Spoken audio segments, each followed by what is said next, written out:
No, like, woo! I need cash. Tell me about that. I need helicopter money.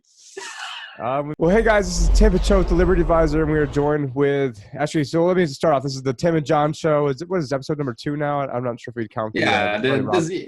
I guess it's kind of like this is the second real one where it's just us, shooting the shit, talking about big events happening around the world. It's lots of stuff to cover today, Tim. So we should get right into it, shouldn't we? And there's no shortage of big stuff that's been going on since the last time we've talked. And it is 9:30 at night on Mountain Time over here. John's probably 10:30 at night over there. Usually we're filming these at like 8 in the morning or 9 in the morning, so it's kind of different for me to do this at night. But there's just so much stuff we had to catch up, and I didn't think we could wait till tomorrow. And this is being streamed live on the Tim Picciott Liberty Advisor channel.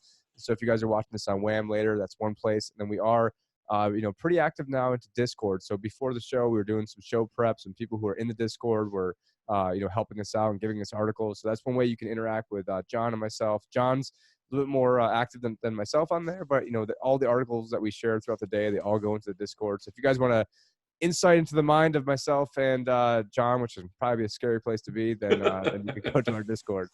But what do you want to start off with, John? Stock market, or we've got so much stuff going on. Well, I think we should talk about the stock markets. The global stock markets, have been down over the last 3 days. Basically, since Monday, it really started to plummet. It kind of started in China, with the 9% drop. That was kind of the big scare, the corona, shutting down the whole economy. And we actually talked to Chris, one of our followers, just right now as he left us, but he was talking about massive disruptions in supply chain starting to happen over in China, where they had factories closed now for a while because of the coronavirus. So a lot of this is turning into, because they have a massive debt bubble, and a lot of corporations. I think there was an article that I saw that talked about how most Chinese corporations wouldn't even last for 3 months. Dude, I was literally just writing that down right here. So steal my thunder. So I was gonna be okay. This is a perfect layout for that. But yeah, so most businesses can only last for 3 months, and at least I think it was like 40% of the businesses aren't even up and running right now. So that's just gigantic numbers. Oh, it's a ridiculous. It's a massive disruption this coronavirus has created, and it's not stopping, because now you have outbreaks in South Korea and Japan. Italy has outbreaks right now, and of course they're causing disruptions there by closing down cities, small towns there is right now in Italy, and then of course now has spread to countries. Norway just had their first coronavirus, person with coronavirus coming to Norway now. So Norway was without coronavirus until today. So Norway's getting hit with people. Of course, the U.S. I think a lot more people will, start coming over with it, because there's so many now. That and of course the massive overreaction. In my point of view, I think it is anyways. People might think very differently and be very scared of it. Being a massive pandemic that's going to kill us all. I don't think it is. From what I've read, it's a little bit. Only going to kill the people that got vaccinated for the flu shot. That's all it's going to kill. But yeah, speaking of overreaction, I mean, we've got, and this I guess will be played pretty badly if this turns out to be a pandemic. But over here we have Japan cancels sport and culture events amid concerns Olympics could be canceled. So basically, all the bread and circuses that they have going on over there are going to cease in hopes that they can have Tokyo 2020 over there. Because just didn't even think about that until today. I guess I don't want to think about the Olympics too much, but and I guess London's like, well, we could take it, but if we take it, you've got to basically tell us now, and it sounds like that's not going to happen. And it's like anybody, let's talk about Olympics for a second, Tim. Talking about what happened to Brazil just recently was it 2016 they had the Rio Olympics, or was it 2018? I forgot now. But anyways, they had the world soccer. Yeah, they had the World Soccer Championships right after. They went bankrupt because of that. Very little money left in the coffers of the government. They had the massive deficit spending in order. That's what all that the Olympics are, massive, just waste of money. that is coming into the economy, and it's pretty useless. Get this man a Mountain Dew or a coffee or something to. Well, it's like you know what I need? I need this. Watch this. Like woo! I need cash. Tell me about that. I need helicopter money. We've got helicopter money in what is it, Hong Kong? So what was like $1,300 a month that they're. I mean, what did Andrew Yang go over there and start coming up with their economic policies? Do you know anything about that? What's going on over there in Hong Kong? Well, what they just actually did was that I think we looked at the numbers, $1,285 that they're going to give everybody that's over 18 years of age in Hong Kong as basically helicopter money. That's what it is. It's not UBI. It's just a one-time push into the economy, because the crisis, the protests and everything over in Hong Kong was not only about mainland China coming in and power grabbing and taking over Hong Kong and giving people their way less freedom. It was also about the massive real estate bubble that's there.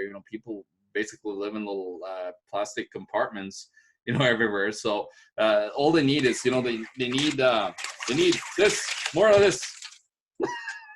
They need helicopter money, Tim. Is that like Zimbabwe dollars that you're throwing around, like trillions of dollars just going? No. This is like $1,000 bills. It's like fake cash, but it's basically the same as US dollars or Canadian dollars, whatever it is, right? So it doesn't really matter. Yeah, it's all fake garbage. Fiat anyways.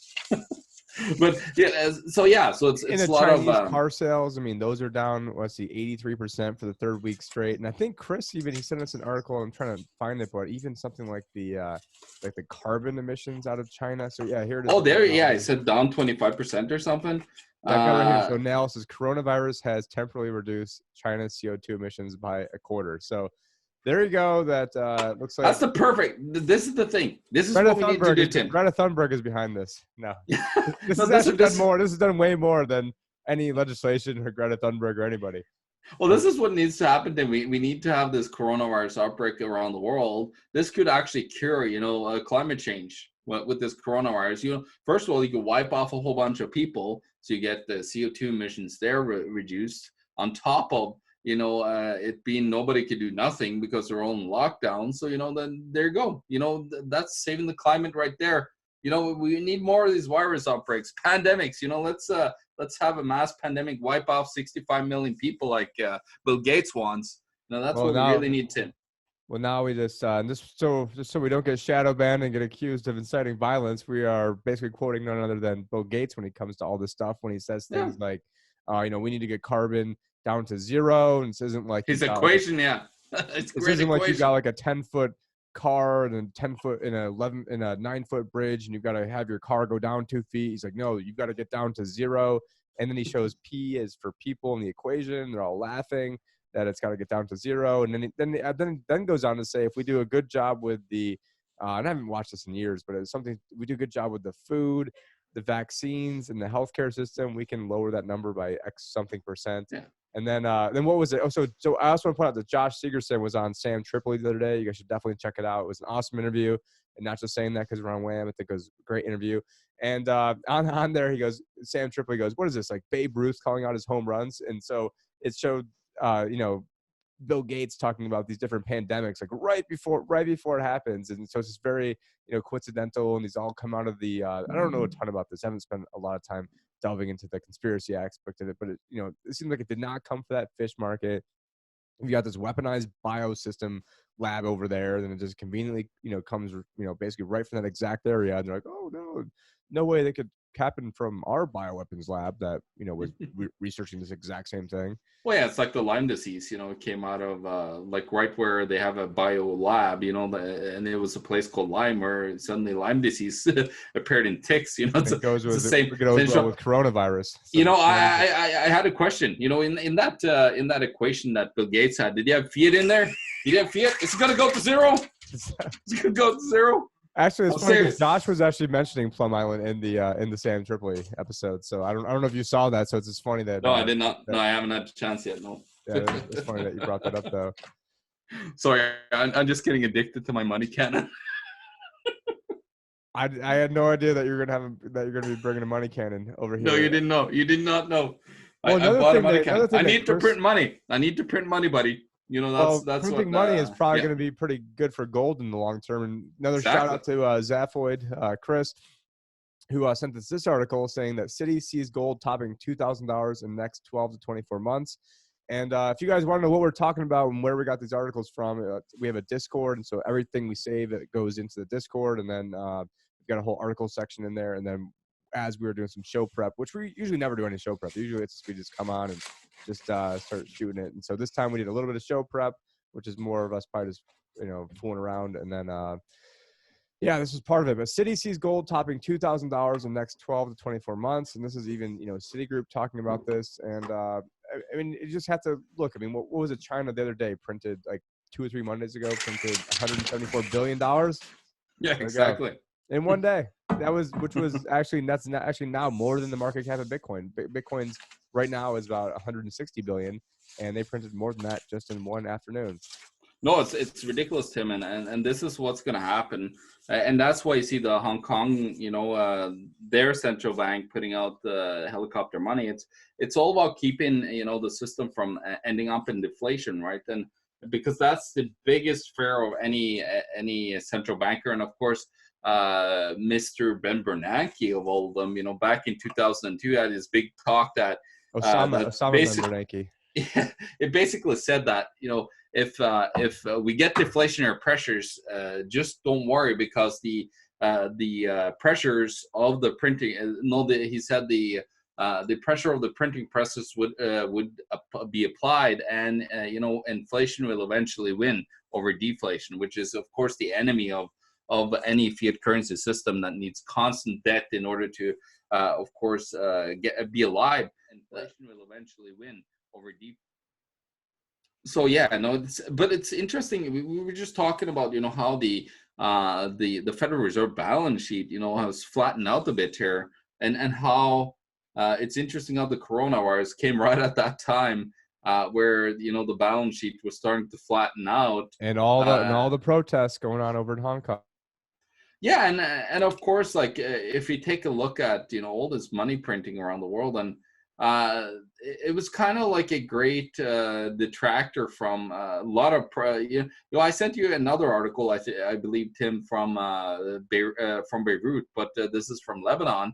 They had serious bank runs over there in Lebanon, and mass crisis where people are severely starting to question the banks. It was more than a 401k bank run then. So it was like no. This is an actual bank run. Like people didn't even run; they just went into the bank and stole their money back. Well, at least they tried, but nobody can get their money out because it's capital controls there now. So it's just pretty crazy over there. It's Lebanon, other countries around the world are starting to see pressures on their banking systems because of this, deflationary pressure that's deflationary pressure that's around the world. This is the greatest economy ever. I mean, John, what are you talking about? I mean, if it's so great that subprime credit card delinquencies spiked to record high and surpassed financial crisis peak.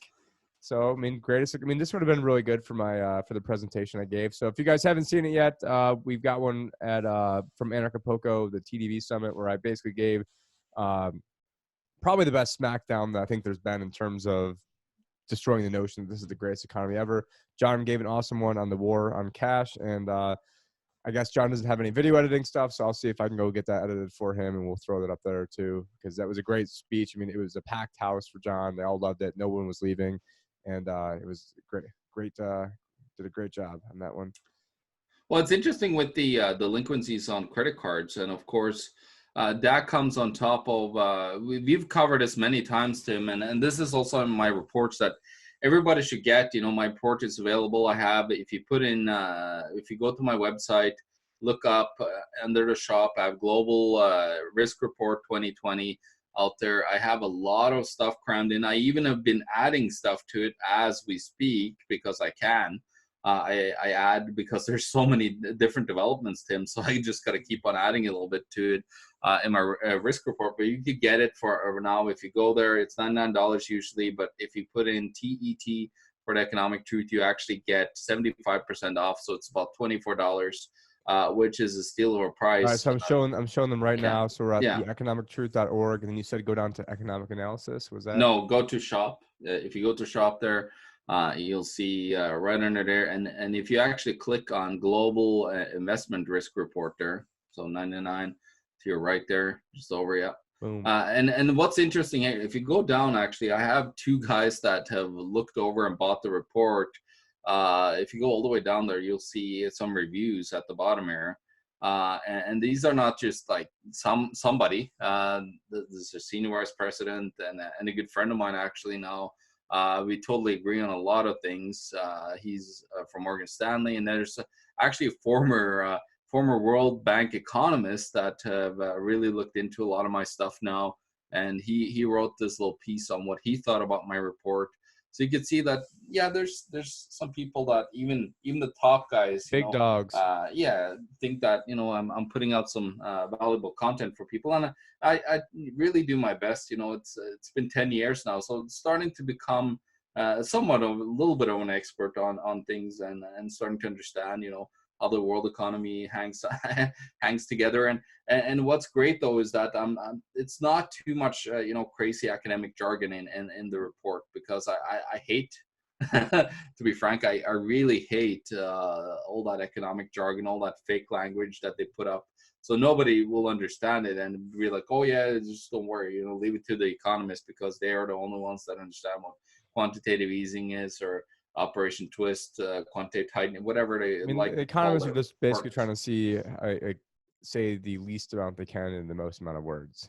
Yeah, exactly. And then on top of that, well, they basically become politicians, right?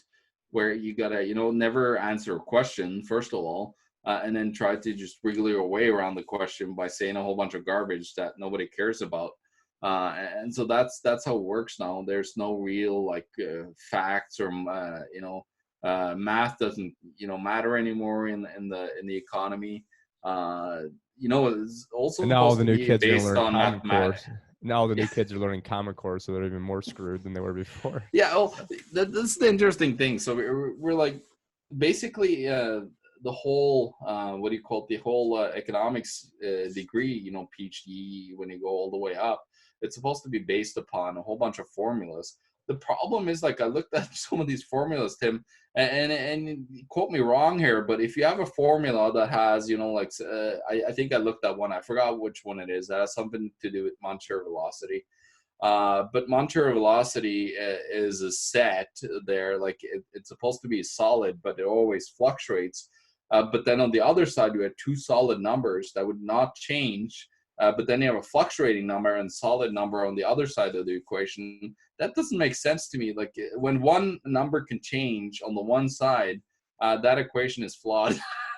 But no, that doesn't matter. Just I forget only about it. dropped one class in all of college, and it was on some sort of like economic calculus, and I didn't even know about Austrian economics or Ron Paul or anything back then. But I knew enough to know that this was all bullshit and basically a gigantic waste of my time, and that none of this was how the real world worked, and they were just making shit up. So now I'm actually taking a look, kind of switching gears to the S&P. Actually, this is the Dow Jones Industrial Average, because that's usually what's quoted, even though most financial professionals use the S&P 500. We're taking a look from peak to trough over here. I mean, we're down 2,611 points just since we were in Acapulco 2 weeks ago. So that's probably some cause for concern, I would say, being down 2,600 points. And I laid out the same basically investment strategy that I was using a year and a half ago that I'm still using now, and it's been effective. And it's not always going to be effective, but essentially what we're doing is we had some put options. So that way we know what the max downside someone can go down is.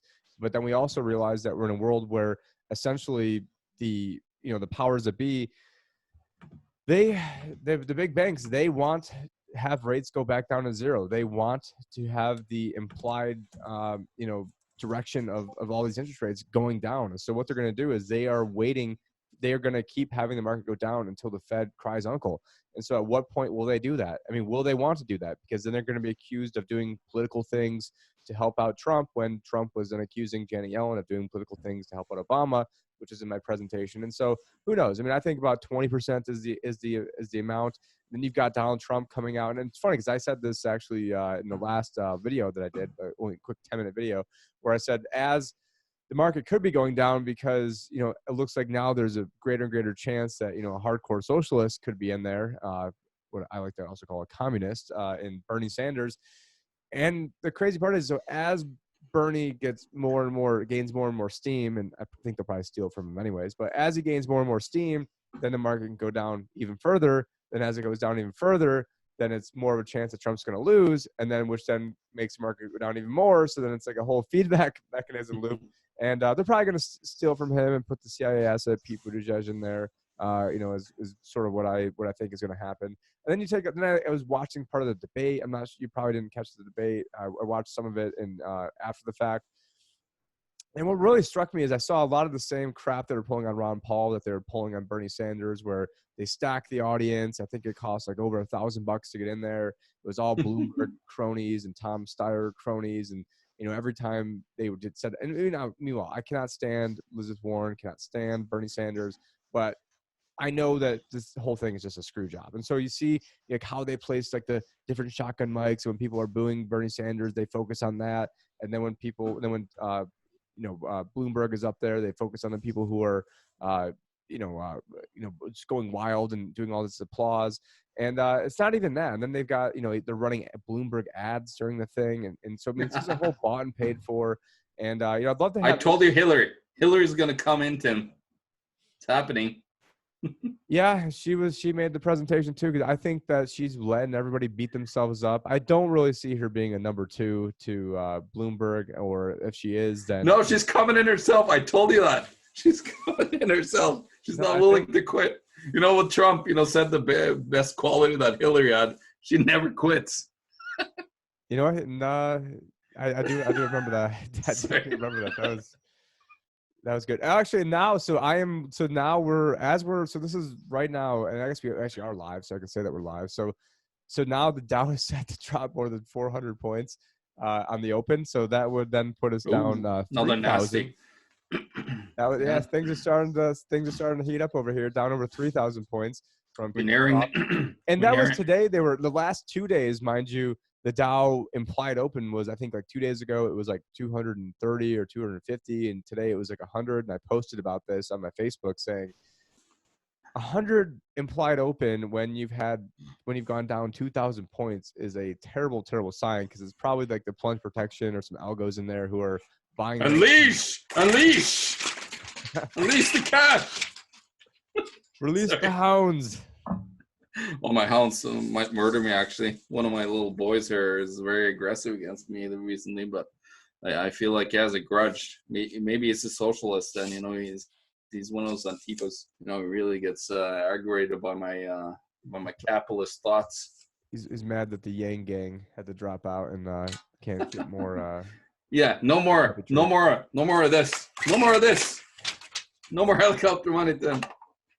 So did you read I didn't read the article with Muhammad Al-Ayarian, but is that something that you read or No, I did not read it, but I saw he was warning against, buying the dip, because that's what was it, Kudlow or whoever was out there, just recently saying that, yeah, buy the dip, it's time to buy the dip. Everything is cheap. So we put out a video with Charlie Robinson that was on my channel that we just put out yesterday, actually. MAGA stocks. And some of the stuff we talked, and then actually, this is another video that I did with Josh, probably like 4 or 5 days ago. And in that video, it's probably like more like a week ago, but in that video, we were talking about how Trump was trying to incentivize people to get into the stock market, where there's going to be additional incentives outside of the 401k or IRA to incentivize people to get in there. And I mean, to then be promoting people to get into the market at an all-time high is just showing how desperate they are to try to keep things going. And I guess that plan is probably going to be back on track, because now that things are going down, they need to just game things as much as possible. And if you guys have not seen the presentation I gave in Acapulco, I mean, literally all of it just like builds into exactly where we're at right now. I mean, I super highly recommend that. John was my cameraman for that, so it was nice enough. And you blew my mind. Blew his mind too, except there was one dude sleeping and it was right next to John, and I called him out in there too. So. No, it's Tim. I sent you. We just got to talk about this, because I sent you a link to the share price of Moody's, because we got to talk about these rating agencies. As you know, was that in Discord? Was that in the Discord? Yeah. No, in our main yours chat. Okay. yeah, if you go take a look at that and put it on to old time, so we could actually see the old time stock chart here. We're just waiting for Tim to pull it up. Just you got to watch this because this is interesting. So this is the rating agency, one of them. You know, we got this Standards and Poor's and Fitch, of course, but Moody's. All right, we got it. Here we go. Now it's coming here. So take a look at this. You know, this is very interesting. Take a look at that massive, you know, rack up here. Meanwhile, you know, it's actually following the CLO creation. Yeah.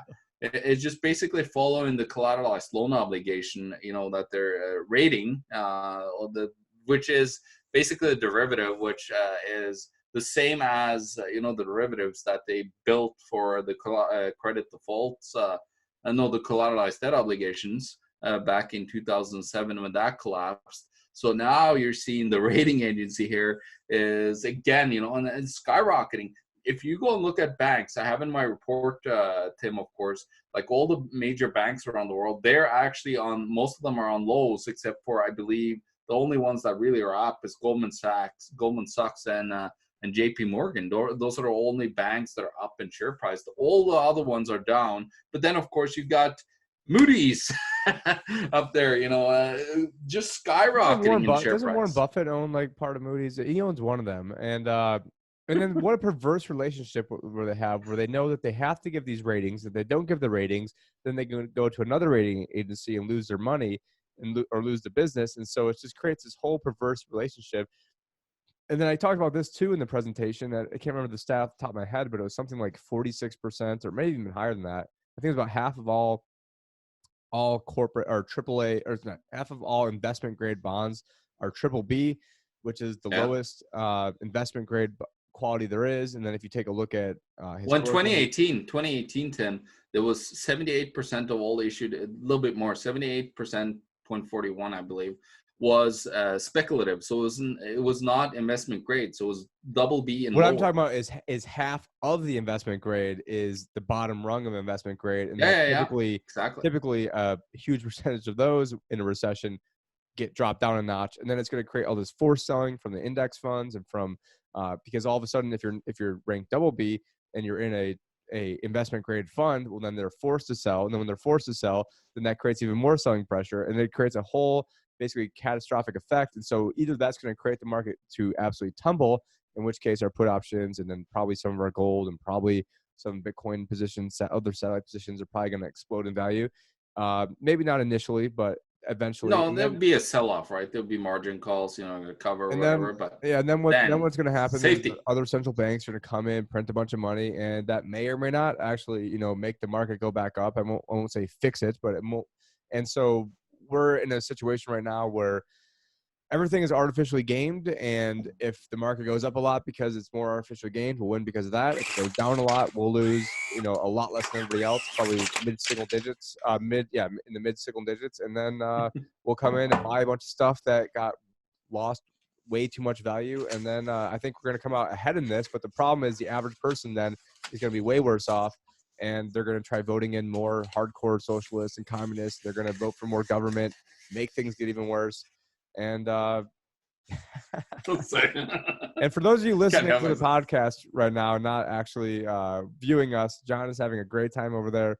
He's now woke himself back up. And I will say, I've very rarely have done one of these at 10 o'clock at night my time. So, you know, so anything to help keep me awake is definitely needed. But yeah, well, just yeah, this is just ridiculous. Like I was just looking at it just randomly, I think 2 days ago, and I was like, holy smokes, this is ridiculous because you know, especially my report, the 2020 Global Risk Report that you definitely should go out there and get. It's only $24 if you use the code TET. You'll get, you know, some serious money off of that report, which has great value. You know, in that report, I have exactly what you're talking about, Tim, where I have all the corporate debt that are over like certain terms.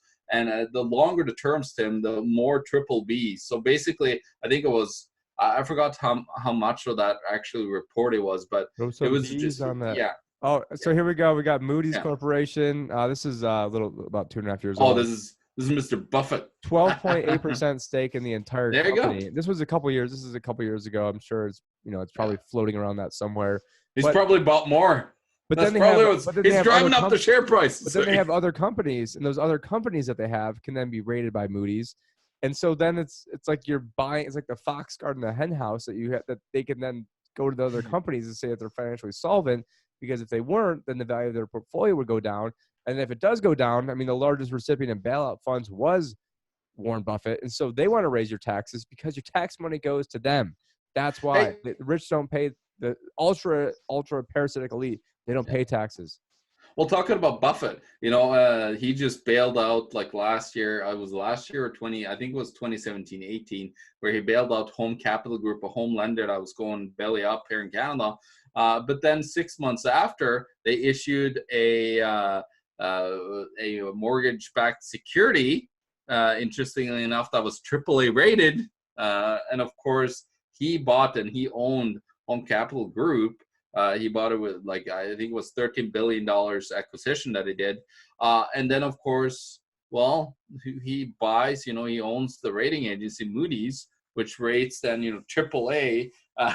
That was, it was supposed to be insolvent, most of the debt in Home Capital Group, but no, now it's fine.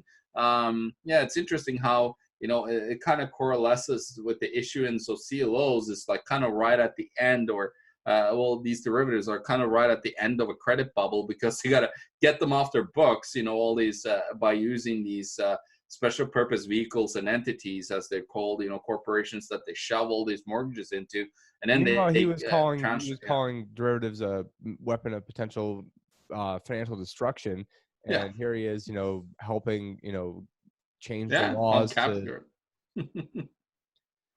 So much stuff. I guess some other stuff, kind of switching gears here, because back to that debate. So one of the things I saw in the debate that really struck me is there was a spot where, first off, Joe Biden was taking credit for everything. Every single thing that had been done is like, I was the one that did that, and I personally did this, and this is because it, like basically he's like the Al Gore of, inventing. It's sort of inventing the internet. Basically made every single claim that everything was his fault. It's not fault, like he's taking credit for it. And so one of the things that he was taking credit for was the 94 crime bill, but then they cut him off because he was trying to brag, because they were talking about whether marijuana should be legalized or not. Yeah. You got, Michael Bloomberg, basically being up there saying, it's a dumb idea. We don't know what the science says about this.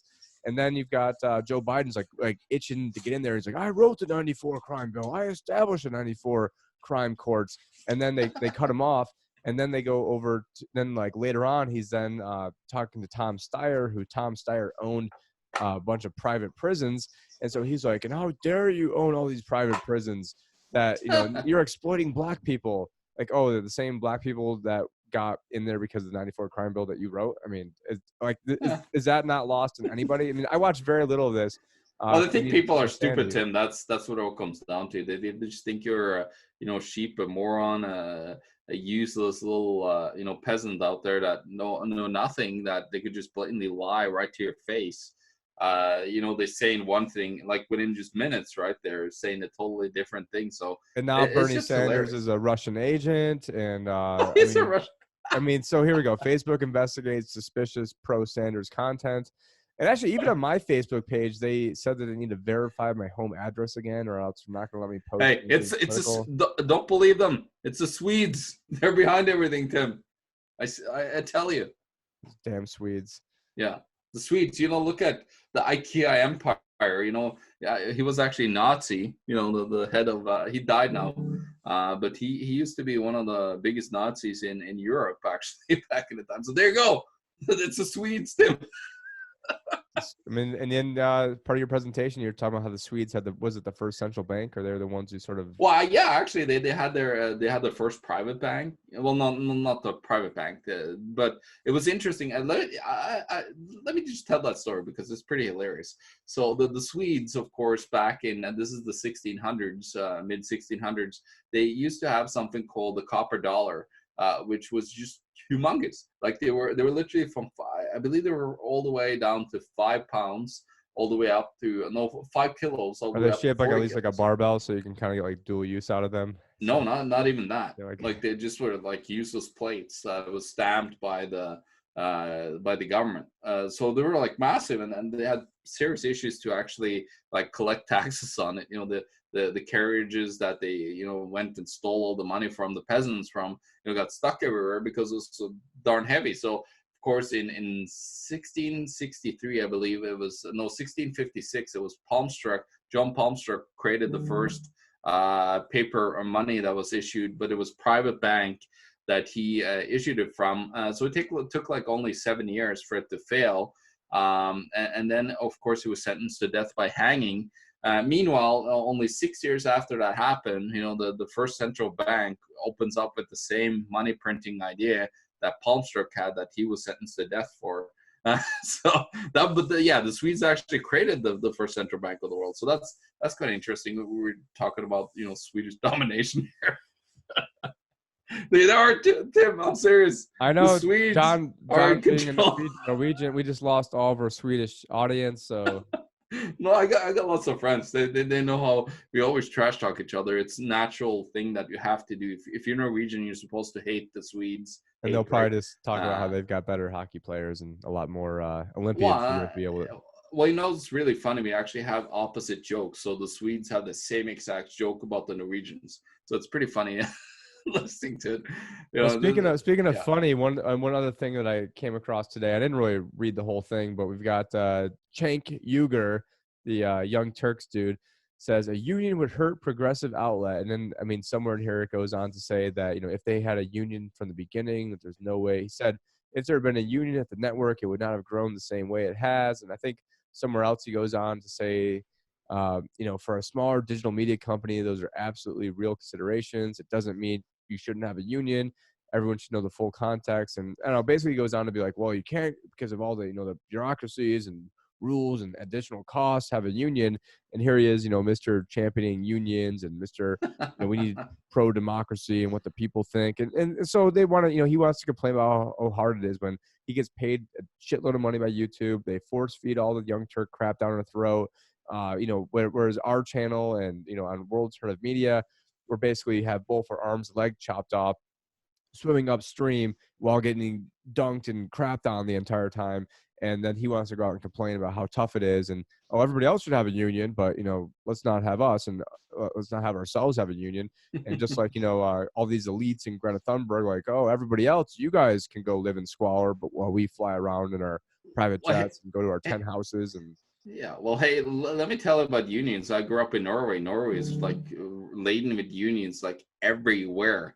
It's all over the place, and we actually, because of unions, that you had an increase on an average 3 to 5% of salaries for everyone. So literally, like you're having the unions pushing everybody into hyperinflation, and Norwegian inflation is ridiculous. And of course, we have the highest debt in the world because we have the highest taxes. So we're just getting double whammy. But the interesting thing with growing up in Norway was that one company, I worked for one of the biggest telecom infrastructure companies in the world. And what was interesting is we actually were, here in North America, it's like you're either unionized or you're non-unionized company. I work for a non-unionized company. I hate unions.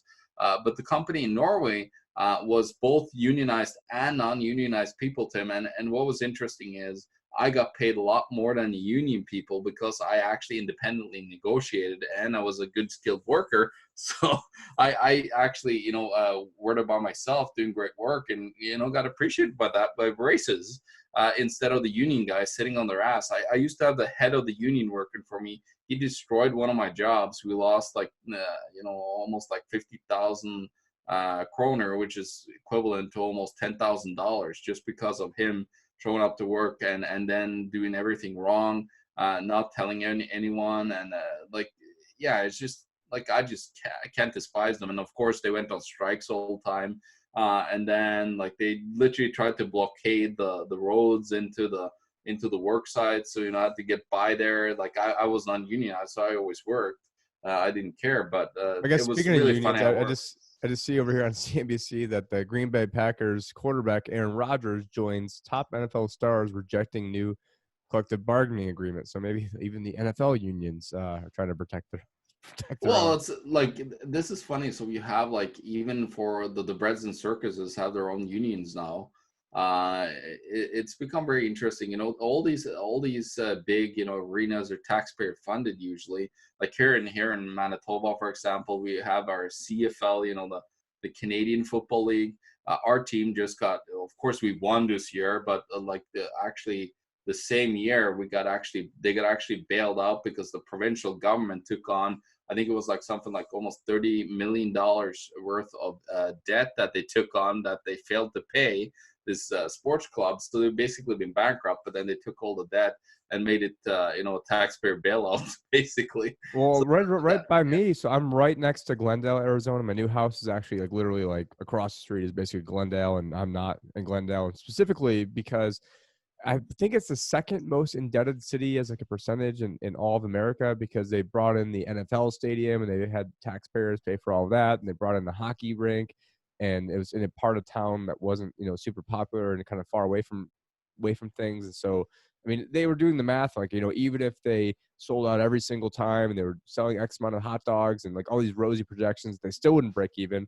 And even after they won, I forgot what it's called, almost the Super Bowl, but even after they won the World Series with Randy Johnson, I think they still lost money that year too. And so, and then they, for like Dodgers spring training, like spending like $100 million or maybe even more than that, maybe like 250 million, something. It was something crazy. And it's weird because right now we're just sort of like just spitballing on random things that we definitely weren't originally going to talk about. And so I'm on CNBC.com. Actually, let me go back to the homepage. Oh, and now Dow set to drop 450 points. Well, Nikkei has dropped 0.5% since we started talking, by the way. So this is just a predecessor of what's usually happening in Europe. Like Nikkei is very tightly actually tied to the US dollar, like the yen. Usually there's a lot of carry trade. So people borrow in negative interest rates over in Japan, and then they invest in high Yeah, yielding the carry assets trade. around the world. Yeah, exactly. Well, I So it's found yeah. it was an article that, and if you actually read it, it says sponsored by NASDAQ, but it's on the front of CNBC. And if you aren't paying attention, you'd think it was like just like a regular article, and that it wasn't paid promotion. But here, let me go to it, because this is me looking at it for the first time ever right now. You guys, this is in real time.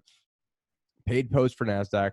NASDAQ's proposal to improve market quality for thinly traded small and medium-sized companies. So I guess here they are trying to do things to promote the market, to promote economic and pricing efficiency by focusing on the listing and trading of thinly traded securities, to encourage national securities exchanges that are basically, it's like we're just trying to put lipstick on a pig over here and try to prevent the market going down, is how I'm reading this.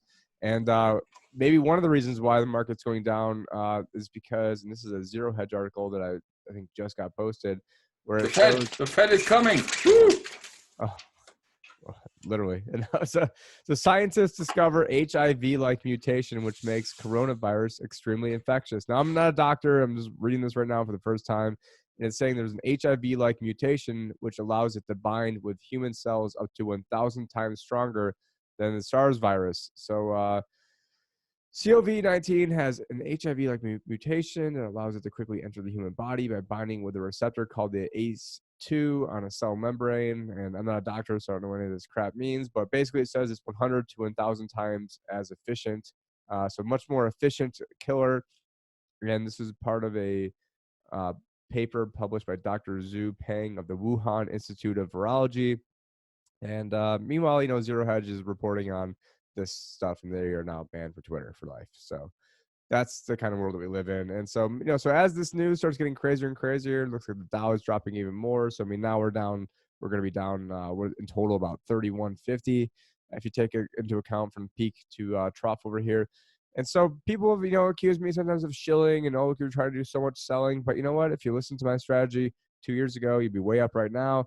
If you listened to it, 2 weeks ago, you would have lost way less money than you would have, potentially even be up, depending on exactly when you got in. And so it's if you think you have something that can help people out, I mean, do you want to help people out beforehand, or do you want to help people out after they've lost 30% of their money? And so, yeah, I out here and I make money by people investing with me, and I'm also helping save their retirements and helping give them advice. And so it's a collaboration. John's over here with all of his economic data and his super in-depth, detailed report where it's like infographic deal where every page is interactive and just like tons and tons of information on there. It's only $100, and with the code, it's even less money than that. And so we just threw a whole bunch of articles and stuff we're going to talk about, and it is kind of getting late, so I don't know if there's. I think there was I think there was one. Did we actually talk about the JP Morgan ICE plan to break stigma of the Fed discount window? Did we talk about that article? We didn't. Let's get into that one because that's the last thing that we should get into. And you're a little bit more set to talk about this. You understand this a little bit better than me, I believe. Okay, I don't even have the article up, but I understand it better. But where was that on Was that on Discord that you sent that over? No, I'll send it to you right now, so you could actually see here. It's coming on your. I know I saved that article the other day, but that's fine. It's right here. It's coming. So yeah, so this is interesting. I thought you have the money printing going again when you're saying it's coming. So. Well, I'll do it right away. I just like waiting for the right moment. Print some more money. I gotta wait until the dip. When the dip comes, you gotta push in some more liquidity into the system. The dip. Did you find it there? Yeah. Okay. Perfect. JP Morgan eyes plan to break stigma of Fed's discount window, and let me scroll down here. We think it's an important step for us to take a break to break the stigma here. Blah blah blah blah blah. And so what they're talking about, and actually I went into very great detail on this in my presentation, so which is probably why John said that I would know what to talk about. So the Fed discount window, whenever everyone talks about the Fed rate, all that rate really means is the discount window at the Federal Reserve. How things usually work is all the banks need to hold 10% reserves. Some banks will have 9, some banks will have 11. So the banks that have 11% will lend to the banks that only have 9, and then they'll even things out. Usually it's going to be they charge each other what the Fed funds rate is. So I don't know what it is right now. It's like let's call it like 1.75 or something like that. Are you talking about the repo? The Fed, yeah, I'm talking about the repo. And yeah, I think it's like 1.8, 1.7, something around there. Okay. Yeah, I guess my guess was pretty close then. So so with that, how it works is that then the banks just it's kind of like a self correcting mechanism. But what happened in September is that the banks were charging each other 10% to lend money overnight. And so what the banks could have done is they could have went to the Fed's discount window, but they didn't want to go to the Fed's discount window because then it was like a big scarlet letter. And so the banks decided that they would pay 10% rather than let people know that they were in trouble. And so that only went on for one day. And then the Fed came in with tons of liquidity. And then they started doing 2-week repos and 12 liquidity. Repos, 32. Woo! Oh no! Oh no, we're all out. I'm a lot of money. Oh no! Printing presses. That's it. Okay, we're done. This is it, Tim. We're at the end of it. Now we can't crashing even more because of that. So what this article is, even though I didn't read the article, I guess what they're trying to say is that with JP Morgan eyeing to break the plan of the stigma, what it's sort of so JP Morgan's like, oh, we're the big bad strong bank, and so we'll come in and we'll go use it, and so that way it then creates makes it safer for everybody else. I'm not sure if that's what they're saying. It's a safe space for banks.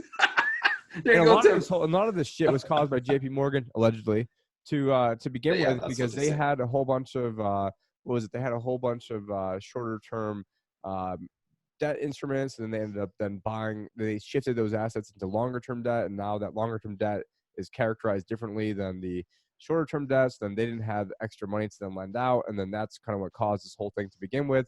And then now with the interest rates going down, it then increased the value of the longer term debt, so they probably made a bunch of money off that. And then who knows, now they could probably come in and sell it and do the thing. Well, you got to remember, basically it's JP Morgan is at the top of the whole banking pyramid. And then underneath there, you got Deutsche Bank, you got, I think HSBC might be there.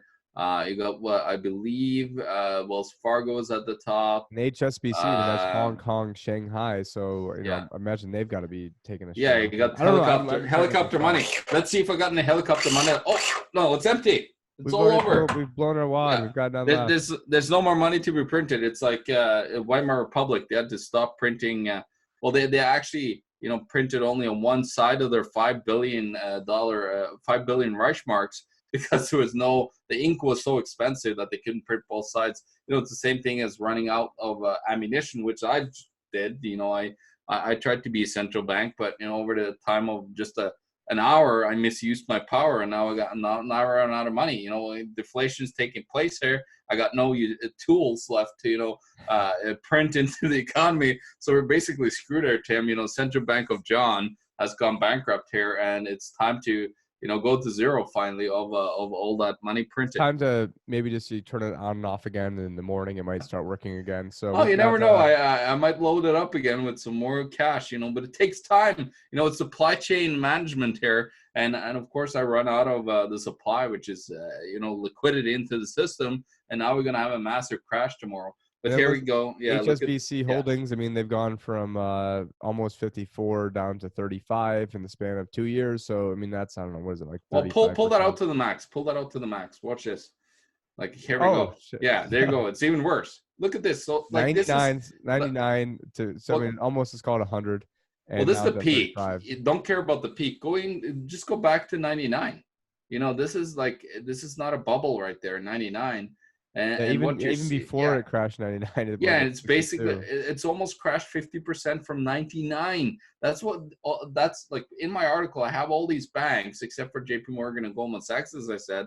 All of them have crashed. It's actually lower than where it was at January 1st, 2009. It's actually a lot lower than where it's at October 1st, 2008, after the financial crisis was already in the first 2 weeks. It was well underway.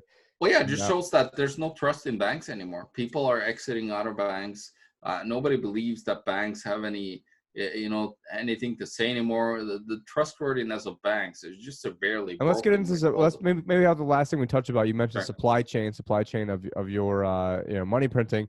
But what about the supply chain of China, and then people who are relying on China, and then all the output that's not there, and then where are these? I mean, and then I think Chris was even getting into like the amount of drugs that were made over there, and the amount of medicine and the mask, and a lot of. I mean, we'd be screwed if this actually ends up being like a thing.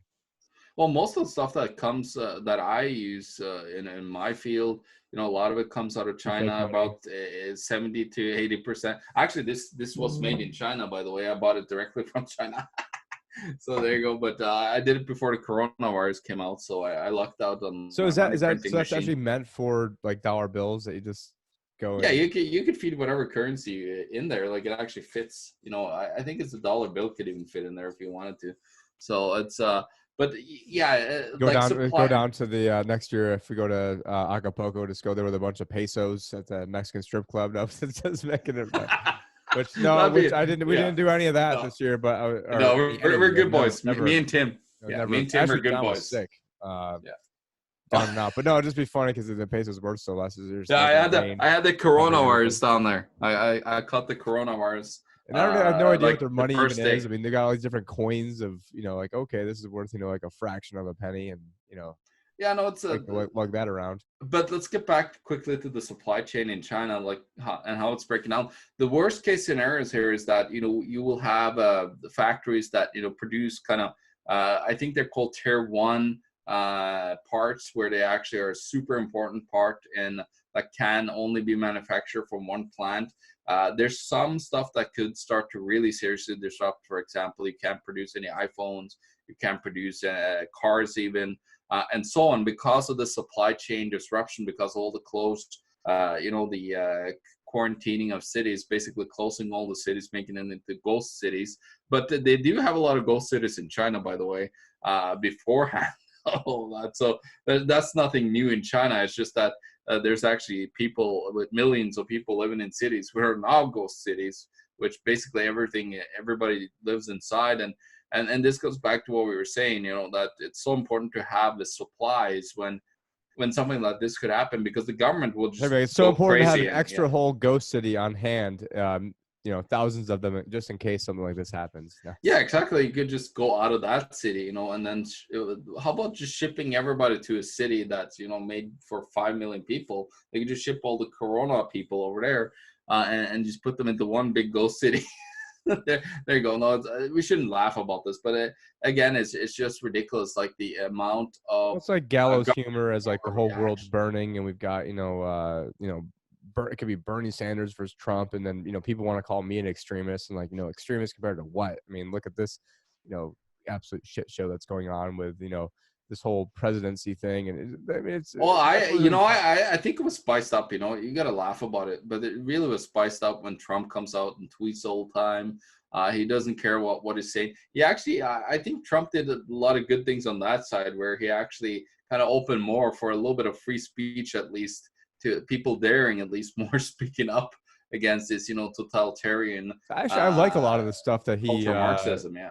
A lot of stuff that people criticize him about are like the things I like, and then a lot of things that people he does. And a lot of the things that people like him for are the things that I don't like him for, because they're like, oh well, you gotta admit that he's doing great in the economy. I'm like, oh well, Well, yeah, it's basically like, yeah. Well, you saw, like, I ran out of ammunition here, and that's what's going to happen with the Federal Reserve.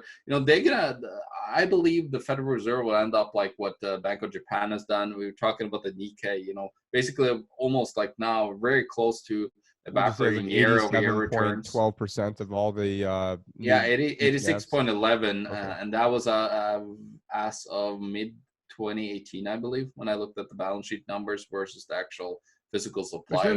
That's actual fascism. I've been pointing it out for a long time. They print money up out of thin air, use that money to buy back their stocks, which is then the state buying up the corporations, which is the state and corporate merger, which is fascism. But never hear Antifa talk about that. Never hear the Democrats complain about that. Yeah, nobody's talking about share buybacks. Isn't that interesting, Tim? We got, what was it, 400 billion something in 2019 of share buybacks. And there's so many, no names. I have the list in my report as well, where you just see like Microsoft, Apple, Wells Fargo, Raytheon. Like you could just basically list almost every, like, S&P 500 almost was on that list. But that's just what they've done, and they bought, sometimes some companies almost bought 20-30% of their shares back, which is just ridiculous.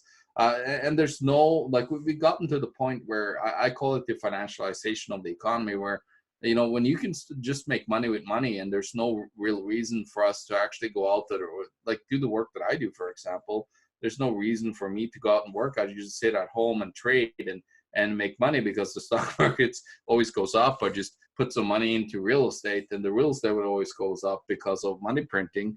We're all fine. But the problem is with that, that really fuels a massive inflation over time. And you've seen that in mainly the stock market and but everything is going to be okay, because Mike Pence has been appointed the czar of the coronavirus for America. So now that the government's coming in to help, there you go. I wasn't worried before, but now that I know the government's trying to stop it, and now that actually gets me worried, because they'll probably fuck it up even more.